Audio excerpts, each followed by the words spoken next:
Hey guys, welcome to Cocktails and Conversation after the conversation. I'm going to be doing this visual. A lot of people have been asking when is there going to be a visual Cocktails and Conversation? So there are two components that have been added to Cocktails and Conversation. One is the behind the scenes. There's a 4 or 5 minute video that's released already, and that is pretty much going to be showing and documenting a few of the things that goes into creating cocktails and conversations. So me coming up with the content, going over it with my co-host Dennis King, and even possibly sharing it with some other people and getting some people feedback as to what they feel like we should be doing with cocktails and conversation. One thing I have learned about creating is anything that's really fruitful, it has different ingredients from different people. It's nothing that's really just done by one person. I think when you get multiple people's input, it makes something even more fruitful. And so I am really fond of getting people's insight of what they think that we should be talking about, getting feedback, whether it's positive or negative. Um, Everyone has an opinion, but in some people's opinions, whether I agree with it or not, it may be valid, and so something to take into consideration. So I, moving forward, will be doing that. You guys get to see it, and you guys get to see all of the hard work that I do put into creating an episode. It may seem like it's very easy. I wouldn't say that it's hard, but sometimes it do become a bit challenging. And then I have noticed, after shooting cocktails and conversations, there is another conversation that typically happens, and it's the people, our guests who does appear on the show, they share their, how they feel about their experience on the show. I haven't had anyone who has taped with us who shared that they did not have a positive experience so far.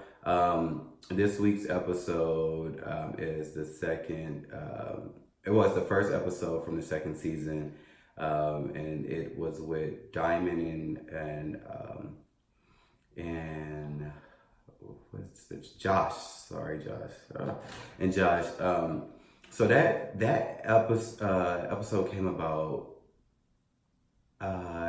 So some of the feedback that we were getting from the first season was they were challenging us to push past a lot of, I guess, some of the conversation that was centered around being gay, because cocktails and conversation is designed for everyone. And so they were like, okay, well, I'm hearing this, I'm hearing that, but what about, we need to hear more from, maybe someone that's straight, or what about someone that's bi, or, whatever. They want to hear a different perspective, or, and have different people weigh in, which I love. I was like, I'm here for it. So what I did was I came up with an idea that I thought was pretty dope, which was to have a, dialogue with a gay guy, which would be myself, a straight woman, a straight guy, a bi guy, and if we could have gotten a lesbian, that would have been perfect. But for episode one of season two, we had a bi guy, a straight guy, a straight woman, and myself that was slotted to do the episode. Everybody knows that everything does not go as planned. And I'm sorry, I'm like ashy, but everything doesn't go as planned. And, the straight guy canceled the day of, and then the bi guy canceled the hour of.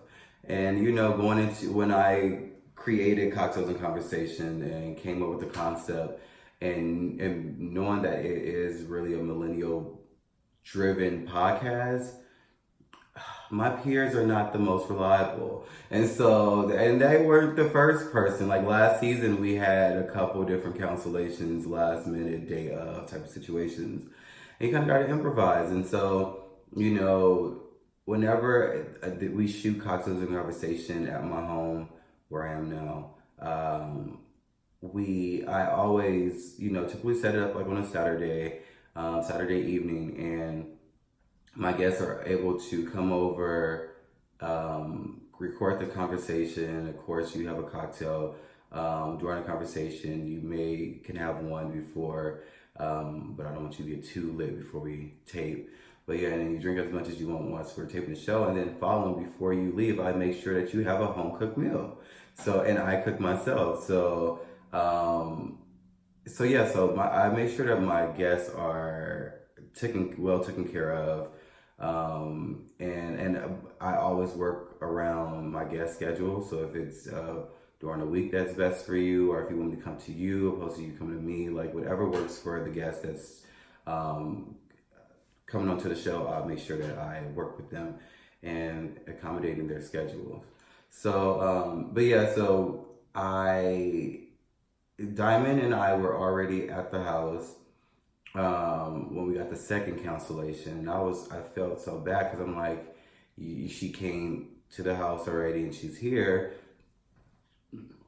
And excuse me, I'm like, I didn't want the time to be wasted. And so I happened to ask my friend, Josh happened to be over, because coming to visit, and he agreed to do the show. And I'm like, perfect, because Dennis was not available that day, nor was Paradise. And they've been, Dennis is my co-host, and Paradise has been a reoccurring co-host, and neither one of them was available that day. So I'm like, what do I do? But my friend Josh happened to be there, and I was like, oh, cool,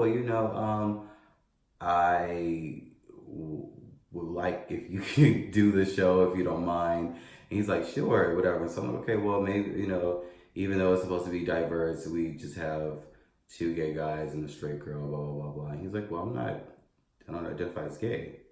And I was like, what you talking about, Josh? And so he's like, yeah, I'm pansexual. I'm like, what? I didn't know this. And, I just made an assumption. And I mean, but, Justin and I are fairly new as friends. We've probably been friends for like the last year or so. But I don't dive too much into people's personal business. And he is pretty much a reserved, kind of like laid back guy. So he's never really opened up too much about his dating life. So I thought that was so fascinating and so dope, because I'm like, I don't even know much about pansexuals or, what they really consist of. So let's have this conversation on the show. And so he was more than willing and open to do it. So that was really, really amazing.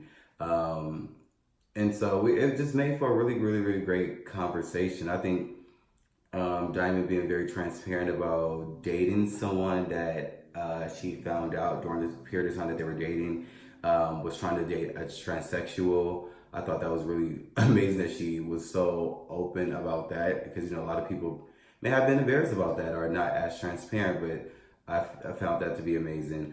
As well as, her sharing about her quote unquote like hoe days or whatever, and then even Josh opening up about, the different things that he's into and who he chooses to date. I thought the conversation was really, really amazing.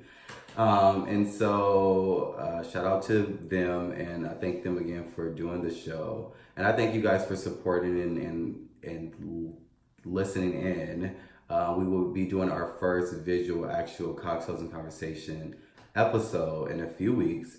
I'm really excited about that. But yeah, I just continue listening in. We have a really interesting episode coming up in the next 2 weeks. It's a two-parter episode between an old friend of mine's and I that I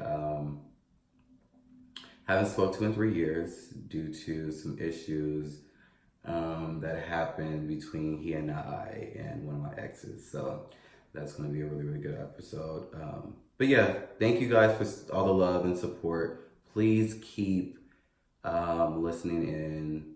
We are on YouTube at Cocktails, the End Symbol in Conversations, as well as Instagram at Cocktails NAND Conversations CC, and then on Facebook at Cocktails, the End Symbol in Conversations.